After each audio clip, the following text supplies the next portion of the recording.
Well, here over the last year or so, we've taken a look at several work tough knives, including the very first one I purchased, the Lanzetta, with such cool lines. One of the most wicked large trailing point knives I've ever seen with the Atayal, such a wicked slicer. And some of the more compact ones like the Atayal Mini. But we really haven't looked at what Work Tough is producing in that mid-weight survival knife. And when I think mid-weight survival knife, I think like my SE6. Great balance, great size, has so much capability, not too big, not too small, to get a ton of work done, regardless if it was a survival situation, a day hike, or a camping trip with the family. Well, that's exactly what we're gonna do today as we take a look at the Elbrus from Work Tough and see what this mid-weight survival knife has going on, its capabilities. We'll throw it up against the SE6, just more for concept, and show you whether or not this has the potential to be one epic mid-weight survival knife. Well, that's right, folks, there she is. Basically the lines of my loved SE6 with just a slightly larger blade, slightly different handle ergonomics and grinding and materials. But I mean, the idea and just the idea of a mid-weight survival knife is being presented here with this Work Tough knife. Now, the things that gravitate to immediately, and as I've said, I've used now, I believe 4 or 5 Work Tough knives, have beat on them, used them. The SK85 steel, high carbon steel that they're using over there in the differential heat treat, very tough, very durable, very good edge retention. I would put it similarly to any 1095 that you're gonna find here in the USA. Tends to be pretty prone to rust, so it's got a good coating on here that's wearing well, but I would put it up against any USA made, basically 1095, and it's going to perform very similarly in toughness, durability, and edge retention.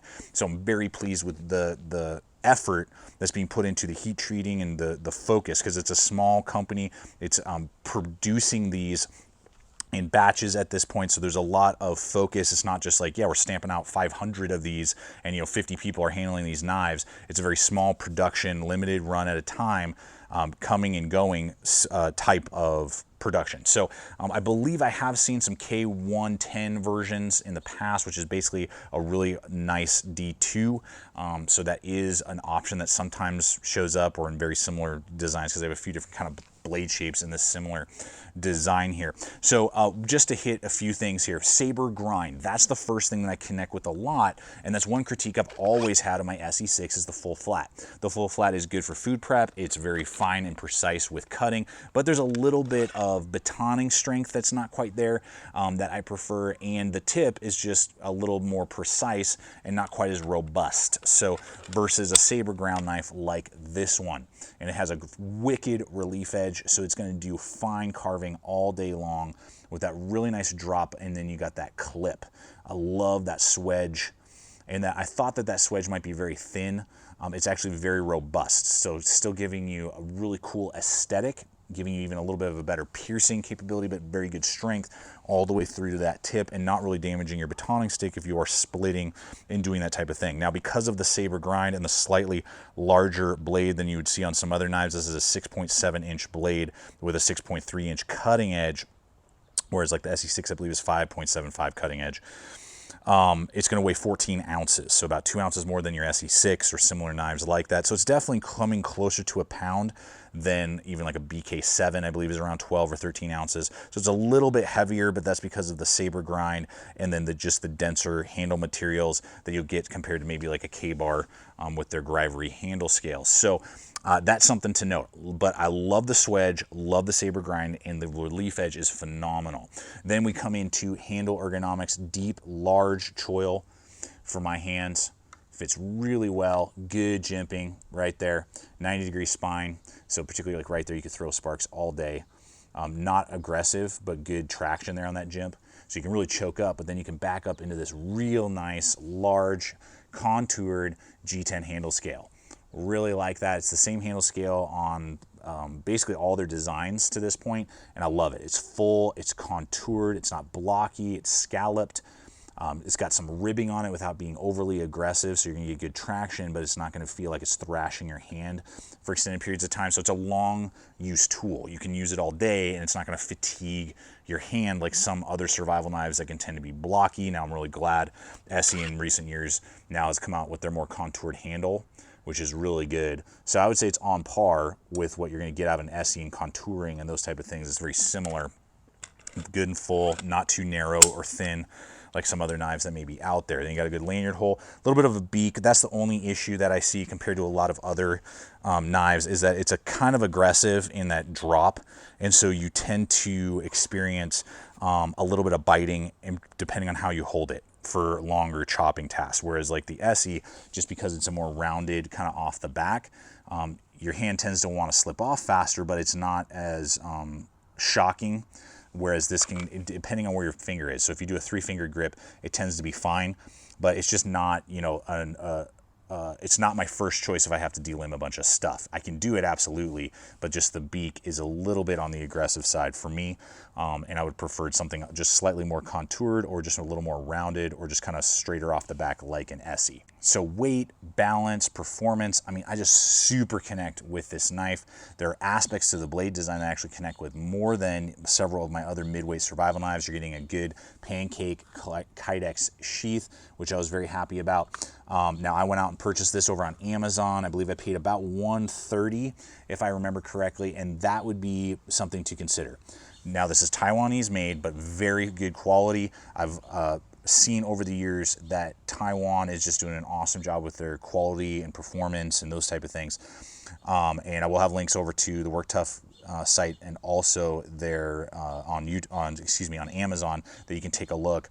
And the thing is that an SE6 now, USA made, 1095, with the new contoured handle scales, you know, polymer sheath, it's going to be about that same price. And SE has their, you know, 100% money back guarantee for life, whereas this has a much shorter period of time at this point for their warranty. It's not a lifetime, no questions asked warranty.